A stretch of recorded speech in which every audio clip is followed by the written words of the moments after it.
All right. Is everybody back from break? Give you just another minute. All right, here we go. I'm Tyler Patton. I'm the director of the Small Business Development Center at University of Texas Permian Basin. Let me tell you just briefly about our organization. We offer no-cost business consulting, market and industry research, and at-cost or free training opportunities, workshops. For example, next month we'll have how to start a franchise. We will have financial literacy or financial management for business owner workshops, QuickBooks, things like that. And you can find those on our website. Today's panel is access to finance and funding. So I want to keep this somewhat interactive and a little loose. So if you have questions as we're going through this, pop up your hand or stand up, do something, get my attention, and because we want not just my questions, but questions from the audience. I'm going to let me introduce my people real quick though, because they would kick me later if I don't. Danny Castro, one of our business consultants. Kathleen McNeil, one of our business consultants. Natalia, or Nat Garcia, our program coordinator. So I'm going to let the panel introduce themselves and tell you a little bit about their organization or business. I'll start with Mr. Lucas. Oh, no. Okay, let's go to the end. Jennifer. Hi, my name is Jennifer Oldham, and I work for the United States Small Business Administration in our West Texas district office. We cover 71 counties in West Texas, from Abilene all the way out west past Monahans, and then all the way up to Amarillo and the top of the Panhandle. And so what we do is we offer resources to support small businesses and also entrepreneurs who would like to start their own small business. We do that through a variety of programs, including access to capital. We have multiple loan programs that we do through our local participating lenders. We also fund resource partners such as the Small Business Development Center that Tyler was just telling you about, and they offer counseling, technical assistance, things like that.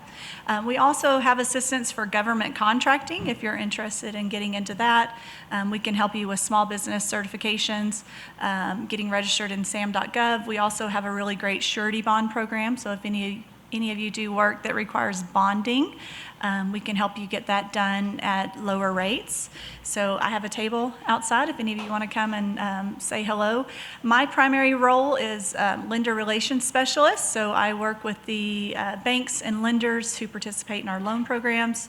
I provide training and technical assistance to our lenders, but I also work with business owners to help make sure that they are lender ready, to help them understand our programs and eligibility and how they might be able to use those. So all things finance is what I do. So if you have any questions, come find me. And I'm Jacqueline Saucedo. I'm with Southwest Bank. I am a commercial lender with a specialty in SBA programming and funding, so I work very closely with Jennifer. And we are a small community bank located here in the Permian Basin. We have 2 locations in Lubbock, 3 in Odessa, and 2 in Midland. My name is Paul Lucas. I currently serve as the Odessa Market President for Frost Bank. I've been a banker here in the Permian Basin for 35 years next week, as a matter of fact. The last 25 years with Frost. Frost is only here in the state of Texas, and we have a history that goes back to 1868. We've been in the Permian Basin for the last 45 years. For the first 35, it's our predecessor, Western National Bank, and then the last decade is Frost. I think one thing at Frost we try to do is we know everyone has different goals and dreams, and we try to get to know you and your goals so that we can then work with you to create a plan that's going to help, that could be a customized plan for your financial well-being. Frost having over $49 billion in assets and over $61 billion in trust, advisory, and brokerage assets, we have the strength to provide a full range of financial services across banking, insurance, and investments, so we can really meet the full range of needs that any size business needs. And we're very optimistic about being able to overcome challenges and see through ups and downs with our history and everything we've seen in the state of Texas over that time period. And so even now, as one of the 50 largest banks in the United States by asset size and a growing number of financial centers across the state of Texas, we're also very clear on our beginnings, because as large as we are and as proud as we are of those accomplishments, we also remember that we started out as a small startup ourselves in just the corner of a general store in San Antonio, Texas. All right, thank you very much. So we're just going to get started. I'm going to jump right in. I'm going to start with Jacqueline, if that's okay. So the question I have is, what are the main challenges small businesses face when seeking financing, and how can local banks and financial institutions help them overcome those obstacles? So really one of the challenges I think that small businesses face is gathering the information that's initially required in order to obtain funding. It's very important for a small business to have really everything in place as far as their financials, what they're needing, what their needs are, where they're struggling. That way they can relay that information to their lender, to their officer, and we're able to see the big picture and have a good kind of on paper display of the business itself and how it's doing and how we can help. And really, you might not know what you need until you talk to a lender or your banking officer, and they can really help you see the big picture or a piece that you may not be missing. So that's All right, thank you very much. Yeah, and I would just add, I think that one of the key things is, keeping that business and personal separate. That personal financial statement is going to cover your personal situation, what you own and what you owe. And then the business financial statements will reflect the same for the business. And it'll also become where you can monitor trends, profitability, cash flow. It will also become that report card, if you will, or scorecard for the business. It's where you can determine how your business is doing by looking at those. I think, too many times businesses try to determine how their business is doing by just looking at the balance in their checking account, and that's not an effective way to manage a business starting out or as it grows. So learning how to keep those things separate and beginning to utilize those financial statements to really manage a business can be one of the key things to starting out and growing to become successful. All right, thank you very much. Jennifer, you have anything to add? No, I think they covered Okay. it. I think they did great. All right. Mr. Lucas, Paul, I want to ask you, what are the resources an owner needs to identify to assist in obtaining financing and making their business successful? And I kind of talked to my group the other day, and the two things that really kept coming up were a good CPA and a good attorney, because there's decisions that need to be made early on that can really have large impacts on the business, from taxes and how it will be taxed and those kind of things. But I think those are also valuable resources that will help guide the company through strategic decisions, guide the owner, can really help make a large difference. So I think not only in that startup phase, but as the business grows, having a good CPA, a good attorney are vital. I think one of the key things that we consistently tell businesses, especially as they grow, is they're probably not spending enough on accounting and legal, because if you don't spend enough on those things early, you will end up spending more money somewhere else down the road. It will cost you in other ways. No, I agree. Having a good team around you, your office managers that's inputting the information, getting QuickBooks, having that partnership with your CPA. Really, we can only help as good as the numbers are showing. So if your numbers aren't showing that you can pay back a loan, we won't be able to lend out any money. So it's very important that you have that everything in place. All right, great. Jennifer, tell us about the education programs and support that small business owners can receive through SBA and SBA partners. Yeah, so we fund a variety of resource partners. Our primary one is the Small Business Development Center, and you have one here with Tyler. I want to give them a shout out because they actually won an award. They are the top small business development center in all of Region 6, which it's really a big honor to have them locally. That's so out of all of our centers in Texas, Oklahoma, New Mexico, Louisiana, Arkansas, they won for the top center. So you have amazing resources right here in your neighborhood. They have business counselors. A lot of their services are no cost or low cost. And he told you about some of the classes they offer. But they can help you with things like business planning, market research. They have some incredible market research software tools they can use, projections, all sorts of different things. They can help you get ready to go and meet with your lender, right? They can kind of look over and see, they're very familiar with our loan programs and what the requirements are. So they can really sit down with you and do that check to see, are you bank ready? Are you ready to go meet with your lender? Or maybe you need to work on these other things. That's a great resource. We have another one called SCORE. They are business owners who volunteer to mentor entrepreneurs and other business owners. Their website is score.org, and you can go to that website and click locate a mentor or find a mentor. It's going to say Dallas chapter because our chapter is a sub-chapter. We're kind of small, so we're a sub-chapter of Dallas, but we have local mentors out here in West Texas that'll work with you. And they're other business owners that you can bounce ideas off of and just talk to them about your problems and challenges that you're having and just say, hey, what have you done? When you experienced this, what did you do? How did you handle this? So that's another great one. Another resource we have that's often not very well known is we have a network of micro lenders. They are mission-based lenders. So if you're not quite bank ready, maybe you're still really small and you just need to borrow a small amount, maybe your credit's not so great, or you're younger and you haven't really established credit yet. The mission-based lenders, they're non-depository lenders, so they're not a bank. So you don't have to leave your bank. You'll keep your deposits at your local bank. But the mission-based lenders can do smaller loans, and they can help you. They offer a lot of the same counseling and technical resources that the SBDC offers, the business planning, market research, things like that. And a lot of them also have a credit repair type or credit building type classes and training and stuff like that. We've got several that cover this area. We've got People Fund, which is peoplefund.org. We've got Lift Fund, liftfund.org. And there's a few others.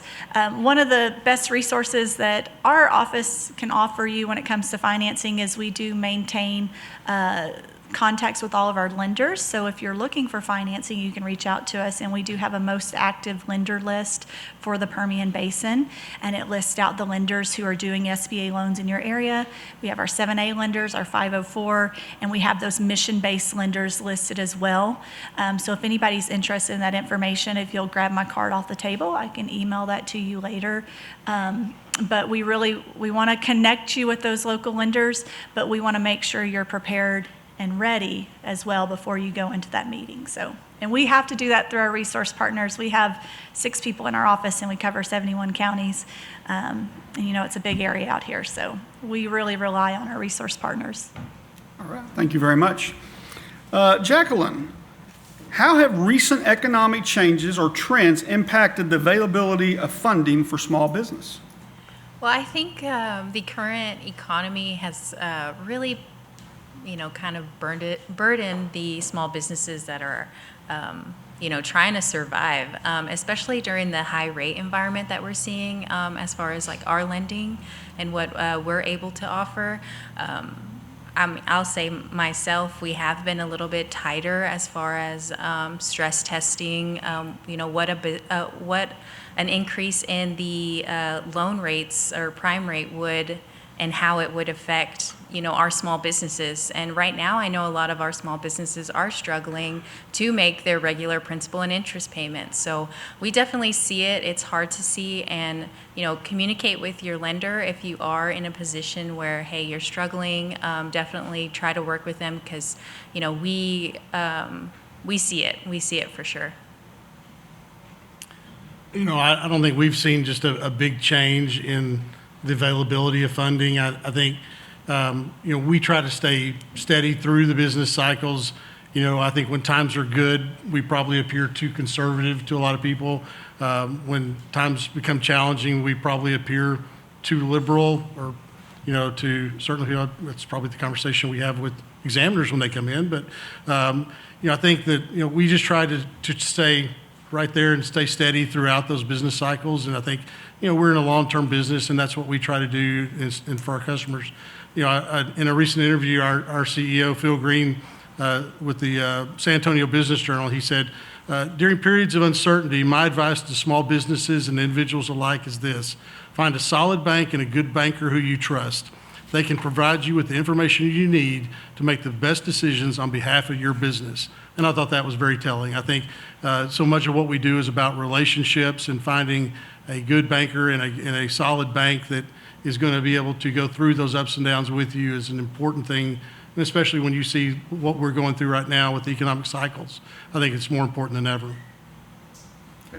Yeah, I agree. One of the things we really try to do is stress making that connection with a local bank and a local lender, even if you do not need financing right now, because really, when you do need to borrow, you want to be with an institution that knows you, right? They have history with you, and so when things are hard and your business is struggling, they've seen how you ran your business the years prior, right? And they have that history with you, and they really can work with you. And we see a lot of people are scared to talk to their lender when they're struggling, when they can't make their payments.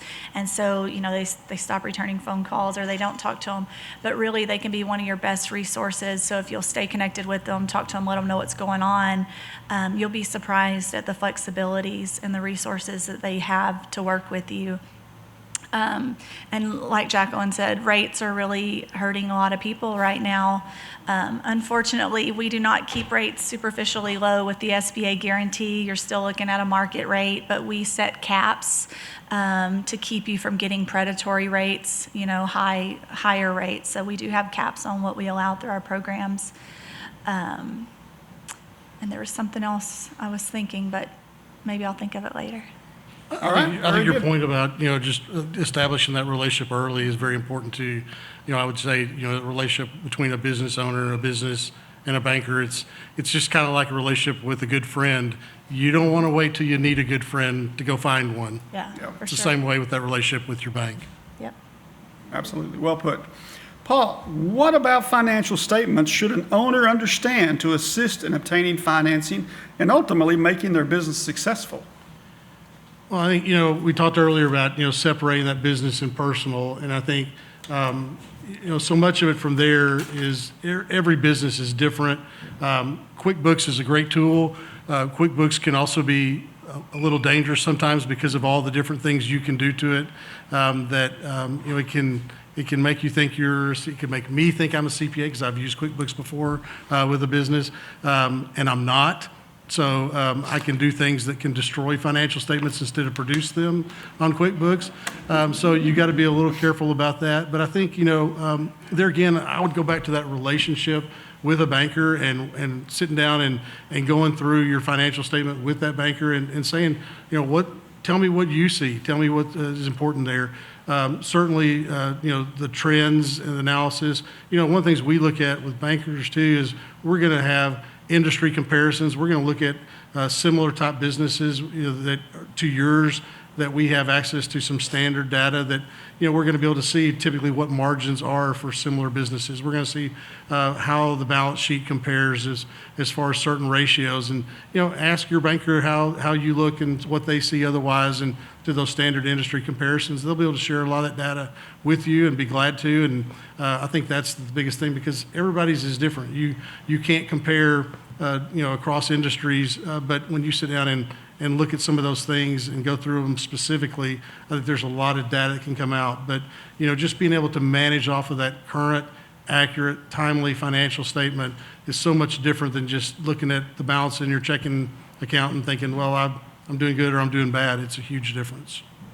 I agree, and I would really also emphasize that you as the owner of the business know what your financials look like. So when I ask you a question and you don't know the answer to it, that's kind of a negative reflection on you as a business owner if you don't know what's going on and how to read that statement. So really understanding what it is that you're providing to your lender, understanding where the numbers are coming from, I think that's very important. Yeah, I agree. If you don't know how to read a balance sheet or an income statement, maybe you've done the good thing and you've paid a bookkeeper or a CPA to prepare it for you, but you don't really know, where do these numbers flow from and what does it all mean? Meet with someone like one of our resource partners, the SBDC, one of the business counselors, or, your bookkeeper, your CPA. Ask them to take some time and explain it to you. There are tons of great resources online. You can just Google how to read a balance sheet, and it'll really break it down for you. You need to know where the numbers are. You know your business better than the bank does. They're going to do market research for other businesses in similar markets, but you know your business and what's going on. So you need to know, what do those numbers mean? Where did they come from? Did you buy a big, huge piece of equipment at the end of last year that's going to last you the next 5 years, right? You may have this big expense there that is not a reoccurring expense, but the lender doesn't know that. So you need to be able to say, hey, look, here's this. Or, maybe you had income that came in, it was a one-time thing. All those one-off things that can really skew your financials and paint one picture when your current picture is something else. You need to be able to tell that story. And if you go to the lender with a plan, say you want to get a loan for expansion, you need to tell them, this is how much we need to borrow, and here's exactly what we want to do with it, and here's how we know we can repay it. You want to open a coffee shop or whatever. Well, how many customers is that? How many cars through the drive-through? How many cups sold is that? So that information, you have your projections, but what are the assumptions that support those projections? You really have to be able to articulate that to the lender, because you know your business more than anyone else. And so let that give you confidence to go in and tell your story. Even if maybe the numbers look a certain way, you can say, hey, well, here are the challenges and here are the opportunities. So I think those financial statements too can also tell you things about your business that you need to know. If there is something on the financial statement, on that income statement that just doesn't match what you're seeing as the owner who knows your business firsthand, you need to find out about it, because, and I think you'll both agree, we see so much fraud. There were examples discussed earlier in the earlier presentation about kinds of fraud, but, if you see all of a sudden a change in margins, you see, all of a sudden the net income is not what it's supposed to be, or inventory levels are not consistent with where you as the owner think they should be, those could be indicative of theft, of some things like that. So it may be an early alert to you that something's going on with your business that you may not have been aware of. And fraud is just so prevalent today. We deal with it every single day in our office, and it's a different kind every day. Those fraudsters, the bad guys out there, find a different way every day to take hard-earned money away from businesses here in our community. And, we try to offer all kinds of tools to help reduce that risk and to get it back and all those things. But, you've just got to be so vigilant every day for different ways they're coming after you every day to take away your money. So but knowing your financials and looking at those and seeing things that just don't make sense on there is going to be one of the early indicators that you may have a problem somewhere in one of a plethora of different ways that it could be coming after you or your business. sure. All right, thank you very much. Jennifer, how can small business owners stay informed about new financing opportunities or changing policies that might affect them? And specifically, the 7A program and the 504, if you could give them a little understanding of what those programs are, as well as any others. Yeah, sure.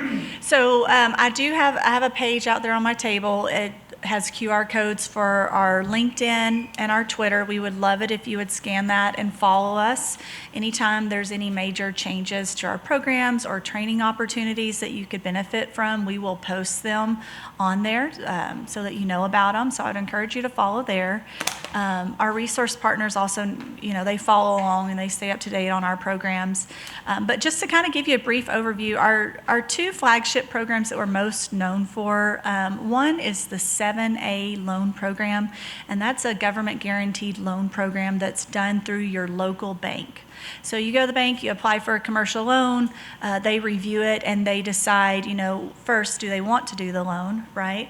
But sometimes, they'll want to do the loan, but it doesn't fit inside their credit box, okay? Like they believe in you, you've got a great product idea, you've got good solid repayment, your credit's good, but maybe it's an industry that they don't typically loan to, or maybe you don't have good collateral, or maybe you don't have as much equity as the bank normally has to require, anything that would take it kind of outside of their credit policy.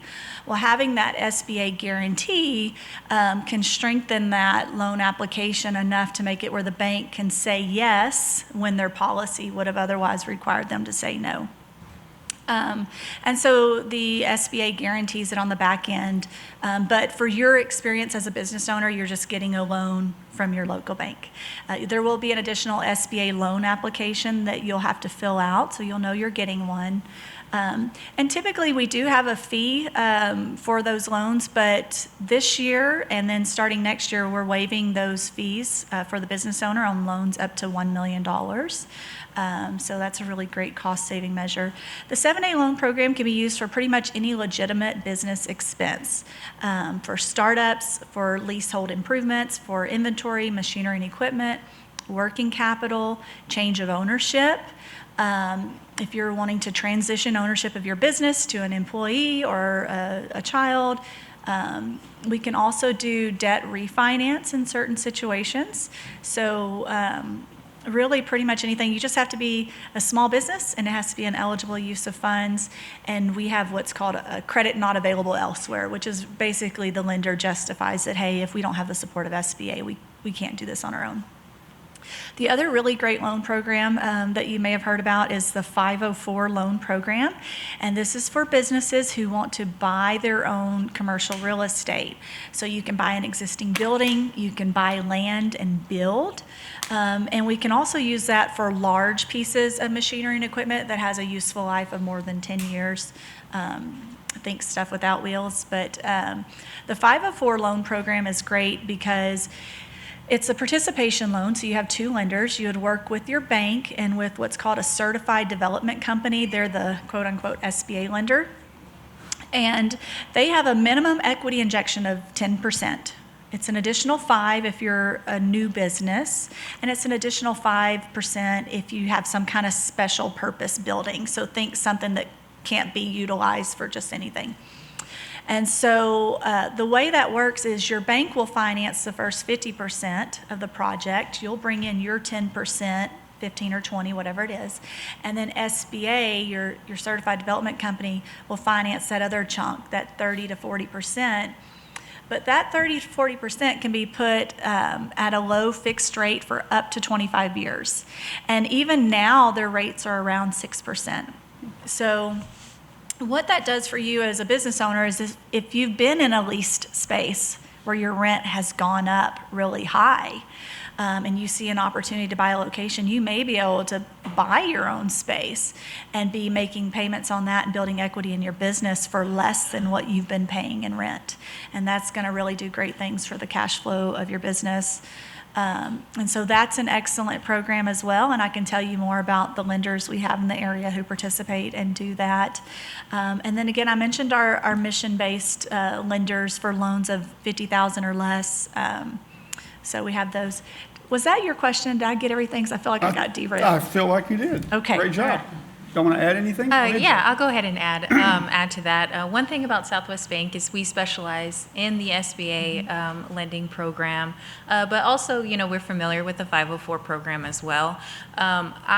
I think that the small business owners have enough on their plate to know and to keep up with all of the changes in the SBA regulations and red tape that's on there. So definitely get you a lender, find you a banker. Yep. One thing that we specialize at Southwest Bank is I'm able to do both SBA and commercial. So if you come, and have a meeting with me and tell me what you're needing, I can kind of see okay, maybe the 7A SBA program might be better, or we can do a traditional commercial financing, for you, or if you're interested in a 504 loan, hey, we can look at that as well. So there's definitely, just go make an appointment and talk to someone, and they can definitely get you to the right place and what your business needs. Yeah. Let me add to that. So you really don't have to remember anything that I just said, but if you'll grab my business card and when you're ready for financing, call me.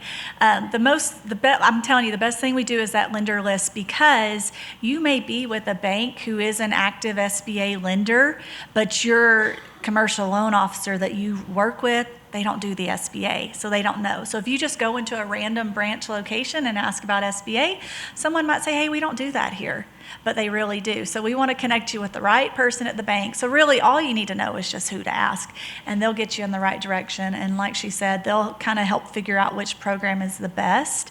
And listen, if you can do a commercial loan without SBA and it's a good rate and it's good terms, that's great. We want you to do that, right?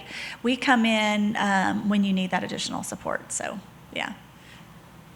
Yeah, I think that comes back. We've talked about having that relationship several different ways today. I think having that relationship's important because, you know, on my team, I've got 4 individuals, and they're all here today, who are tasked solely with meeting the needs of small businesses and small business owners, and you know, it's their job to bring in specialists beyond that, and from SBA to people on, you know, investments or insurance or you know, wealth management or all those top things that, you know, that they need to, you know, help bring the best plan together for that business and that business owner. You know, they have to know all 5,400 other Frost employees. You don't. So that's if you have the right relationship with that person, they're going to worry about who else to bring in on that team. So I think, you know, in terms of knowing what's available and all those type of things, getting that relationship established early with the right person is so very important. In terms of just staying, you know, keeping up with what's available in the changing world and all the different changes going on too. You know, the other thing I would throw out is just mentioning one of our other co-sponsors today. I think it's important to, you know, be involved with your Chamber of Commerce. Odessa Chamber is one of our co-sponsors here today, and, you know, they're the advocate for businesses here in Odessa. And when you look at, you know, how to become more involved, how to make sure that, you know, you become aware of things, you stay you know, connected, and you have someone who is also an advocate for your business beyond the walls of your business, you know, with things that are going on in our state and nationally, that is a great resource for your business as well. So I certainly, you know, Renee and her team are here today from the Odessa Chamber, and I would say that's a great resource for your business as well. All right, thank you very much. Well said. Excuse me.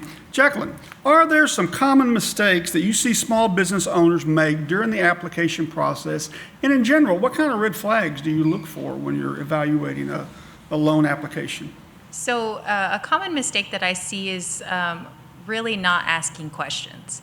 Most of the time, you don't know how to fill out an application. I mean, who does? You don't learn that in school until you go and you're ready to, it's in front of you and you need to complete it.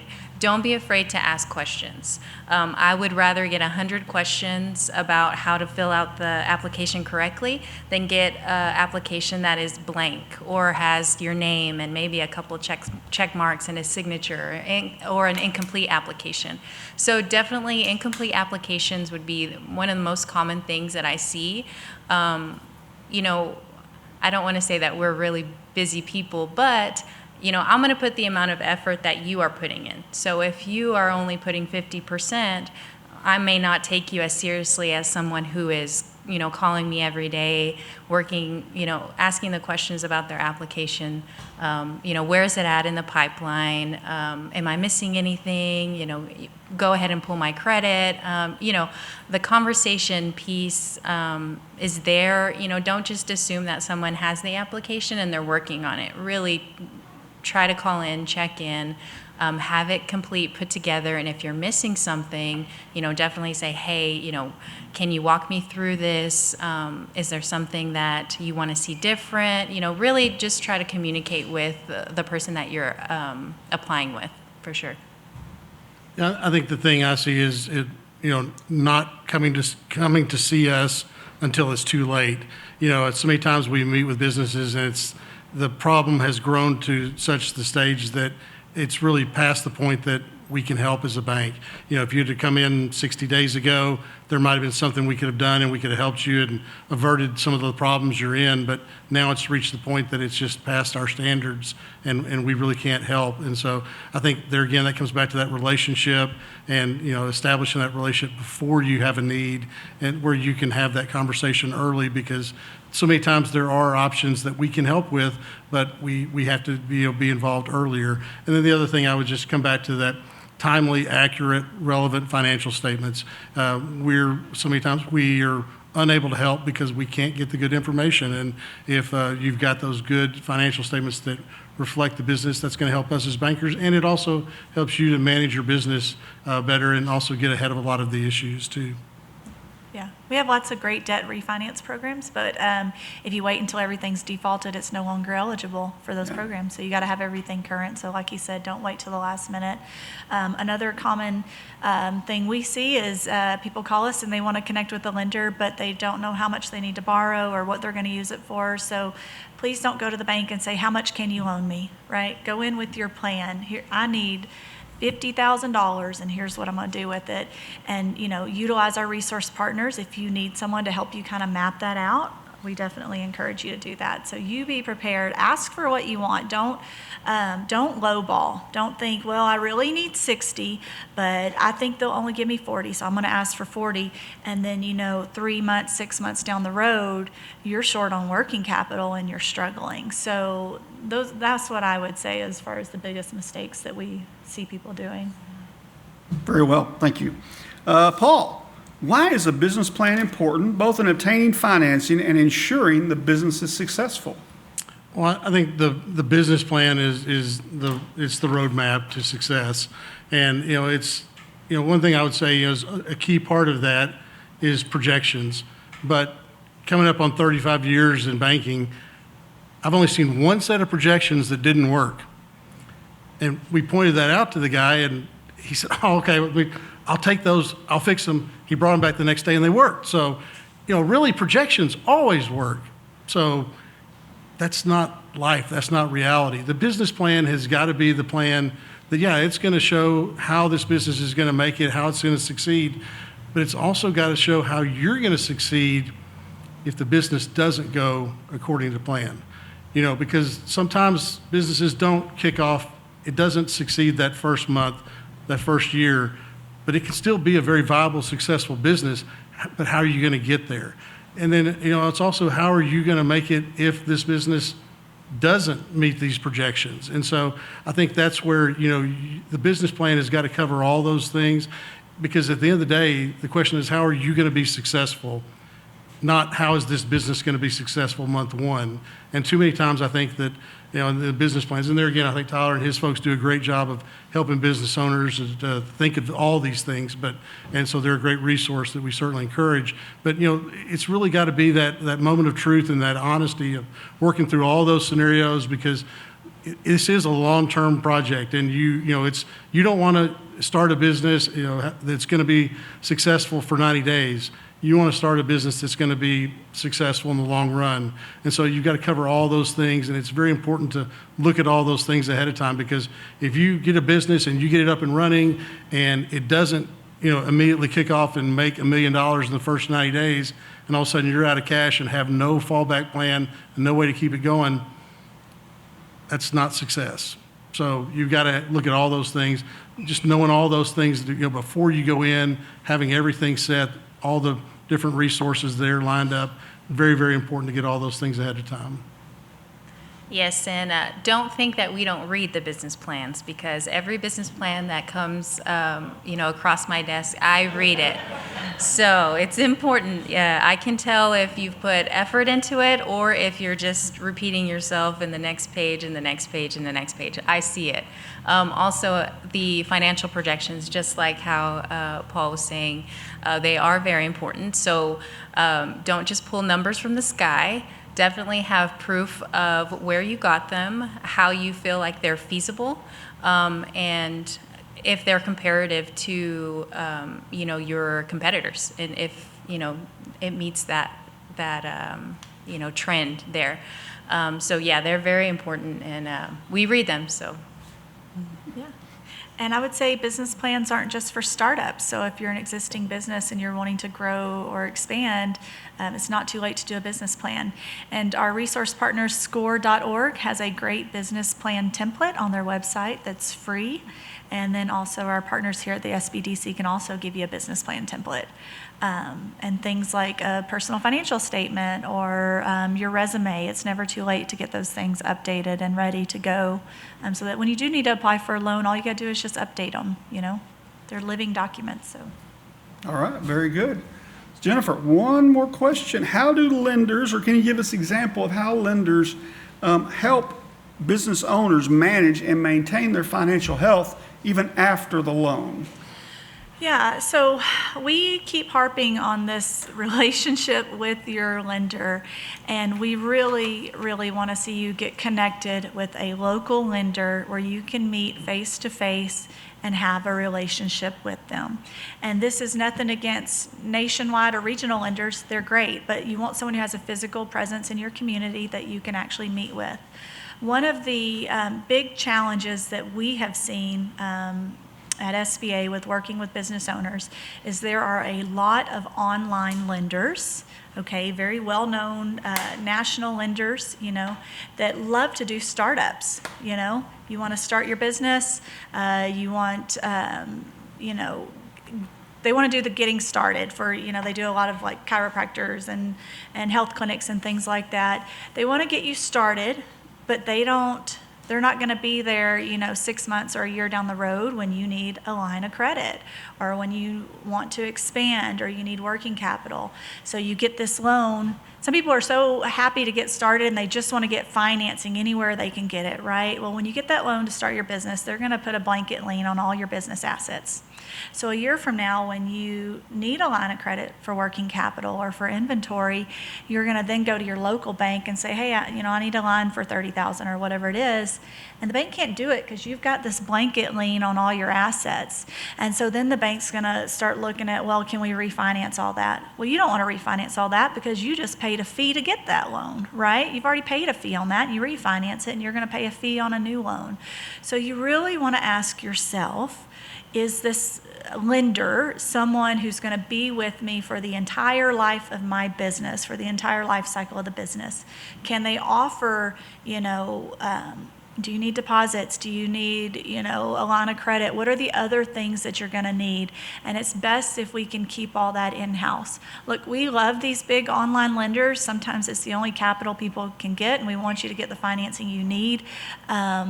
But I get lots of calls from people, their business is a year or two old, and yeah, that lender helped them get with the startup, but they didn't do a great working capital analysis, and now this business is struggling because they can't make payroll, they can't pay their vendors. And so you really want to ask that lender when you're meeting them and you're building that relationship, what other services do you offer? Because I'm sure y'all can speak more to that than I can, but it's really a challenge if you get tied up with someone who isn't really going to follow your business through the entire life cycle of your business. Thank you very much. Yeah, it's very important having that relationship, and also, once the loan is done, that's not the last time that I want to see you. I want to see and keep up with your annual financial statements, your tax returns, and really see how the business is doing, because I want to make sure that you're able to pay me back on the loan that I just did. But also, keeping up with providing that information to your banking officer also makes the next time that you need something that much quicker. We don't have to wait for you to gather that information again. I would have already had my, underwriters, do a financial spread on your tax return or your financials that you gave me, 3 months ago. We're ready to go. Once you provide that information, we keep it in file and it stays with you as long as you're a customer of our bank. So definitely keep that relationship going. Find yourself a bank, a person that you can deal with for the long haul. Yeah, I think great example, because you do that loan and then it's over. No, it's not. We don't have lenders. I mentioned I have the 4 specialists that they deal with small business owners, small businesses. They're called business bankers. The ones that deal with the larger businesses, we refer to them as relationship managers, because they're not just responsible for making loans. They also deal with deposit accounts, they deal with insurance, they deal with investments, they deal with wealth management, they deal with helping a business prepare for a generational transfer, to deal with a business that may be looking to sell in 3 to 5 years, and bringing in those specialists for those things. You know, there's all kinds of things that a bank is going to be willing to do to, you know, to help you as a business and business owner, you know, prepare to grow and expand, but to also help you reduce your risk, to save money, save time, allow for expansion. And, you know, sometimes just a need as simple as making your life more simple. You know, a real good example that we all lived through just not that long ago is, you know, a lot of businesses out there thought, I don't need a bank that does loans. I don't have loans. I don't need one that has an SBA experience. And then a little thing came around that, and believe me, I don't want to say these letters again either, but it was called PPP. And all of a sudden, they found themselves wanting to get a PPP loan, and the credit union they were with couldn't do them. And so all of a sudden, they came running to banks saying, I need to do a PPP loan. We said, we're covered up. We can only do them for customers. You'll have to wait and hope that the government doesn't run out of money on it. You know, Frost Bank did 32,000 PPP loans during that time. And, you know, then helped everybody go through the forgiveness process too. Those are the type things that you gotta have that relationship before you need it, because you don't know what you're gonna need. It's just like having a good friend. You gotta get it before you need it. Yeah. Thank you very much. Do I have time for one more? No? Okay, that's all right. All right. Thank you all very much for participating. Thank you. And I hope this was great information for everybody. I know it was for me. Thank you.